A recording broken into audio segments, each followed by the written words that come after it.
Hello everyone, स्वागत है आपका हमारे YouTube channel Prince learning point में। तो दोस्तों, अगर आप हमारे चैनल पर नए हैं तो आप इसको कृपया सब्सक्राइब कर लें और साथ में नोटिफिकेशन बटन को प्रेस करें ताकि जब भी मैं वीडियो बनाऊं तो आपको नए नए अपडेट्स मिलता रहेगा। ठीक, और साथ में एक प्यारा कमेंट्स भी आप जरूर करें। जब भी वीडियो आप देखते हैं तो कंटिन्यू देखें और साथ में एक प्यारा कमेंट्स भी जरूर करें ताकि उससे आपकी उपस्थिति पता चलती है। तो हमने बहुत सारे टॉपिक आपको बताए हैं, ठीक है। और आज मैं फिर एक नया टॉपिक के साथ आया हूँ। वो हमारा टॉपिक है quadratic polynomial, sorry quadratic equation. Quadratic polynomial मैंने इसके पहले वाले वीडियो में भी उसके पहले वाले वीडियो में मैंने बताया है और आज फिर मैं आपको क्वाड्रेटिक इक्वेशन के बारे में बताऊंगा। तो देखिए, क्वाड्रेटिक इक्वेशन क्या होता है। ये भी क्वाड्रेटिक पोलिनोमियल की तरह ही होता है। क्वाड्रेटिक पोलिनोमियल जैसे ax² + bx + c होता है, तो उसी तरह से ये भी होता है। यानी कि इसमें जो है इक्वेशन क्या आता है, यानी कि किसी कांस्टेंट से इसको क्वाड्रेटिक पोलिनोमियल को इक्वेट कर देते हैं तो ये क्वाड्रेटिक इक्वेशन बन जाता है। तो चलिए हम उसके डेफिनेशन के साथ मैं आपको आज बता रहा हूँ कि एक इक्वेशन आखिर क्वाड्रेटिक इक्वेशन है क्या। तो देखिए, any equation of the form px कहने का मतलब पोलिनोमियल x, ठीक है, where px is a polynomial of the degree 2। Degree 2 कहने का मतलब क्वाड्रेटिक इक्वेशन। कभी भी आपने देखा होगा कि डिग्री 2 हमने कर दिया तो quadratic equation.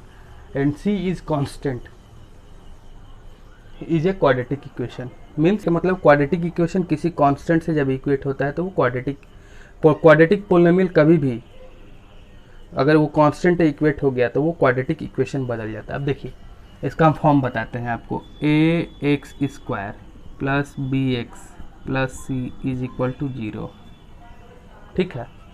ax² + bx + c ये एक तरह का क्वाड्रेटिक इक्वेशन है, ठीक है। और यही हमारा क्वाड्रेटिक पोलिनोमियल है ये, और इसको इक्वेट कर दिए 0 से तो हमारा ये क्वाड्रेटिक इक्वेशन बन गया, ठीक है। अब देखेंगे, हर x का वैल्यू को हम रूट्स ऑफ द इक्वेशन कहते हैं। यानी कि x का कितना भी वैल्यू निकले, जितना भी वैल्यू निकलता है वो उसको हम रूट्स कहते हैं, रूट ऑफ द इक्वेशन कहते हैं।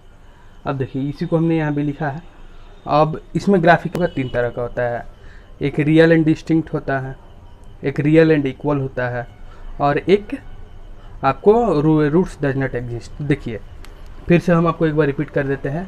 जैसे सपोज कीजिए ये आपको ग्राफ है, ये एक्स एक्सिस और वाई एक्सिस हो गया। ये मैंने आपको पहले ड्रॉ कर दिया, ये हटा देता हूँ।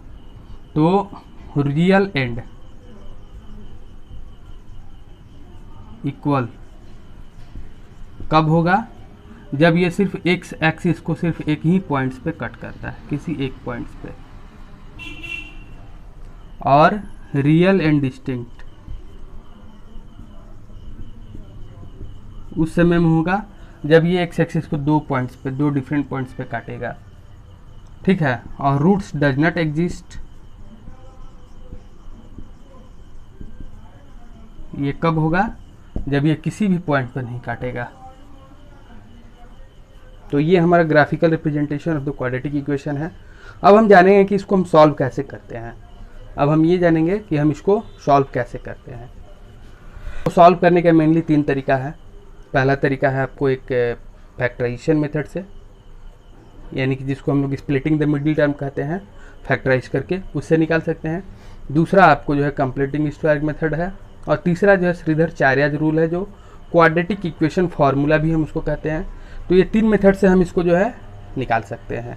तो चलिए हम पहला मेथड जानेंगे, by factorization method, solving quadratic equation by factorization method. तो आइए देखते हैं। हमारा सपोज कीजिए क्वेश्चन है 2x² - 5x + 3 = 0। किस मेथड से हम लोग निकाल रहे हैं, तो फैक्टराइजेशन, यानी कि स्प्लिट करके हम लोग इसको स्प्लिट करेंगे।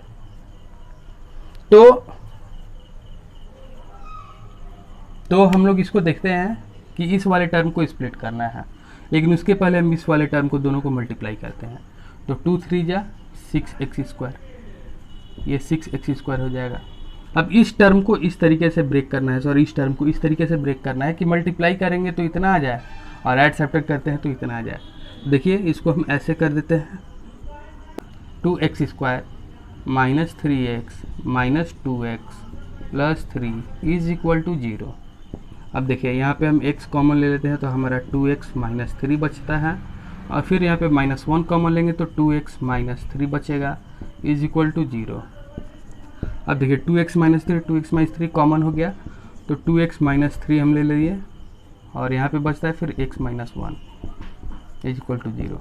अब x का वैल्यू हमें निकालना है, तो 2x minus 3 is equal to 0, that is 2x is equal to 3 and x is equal to 3/2। ये एक आ गया 3/2। दूसरा x minus 1 is equal to 0, x is equal to 1। तो दो रूट्स इसके आ गए, यानी कि ये x एक्सिस को जो है 2 पॉइंट्स पे काटेगा, क्योंकि दोनों डिस्टिंक्ट है, एक 1 है और एक 3/2 है। तो ये हमारा फैक्टराइजेशन मेथड से है इक्वेशन सॉल्व करने का तरीका। तो दोस्तों अब हम चलते हैं कंप्लीटिंग स्क्वायर मेथड हम कैसे सॉल्व कर सकते हैं।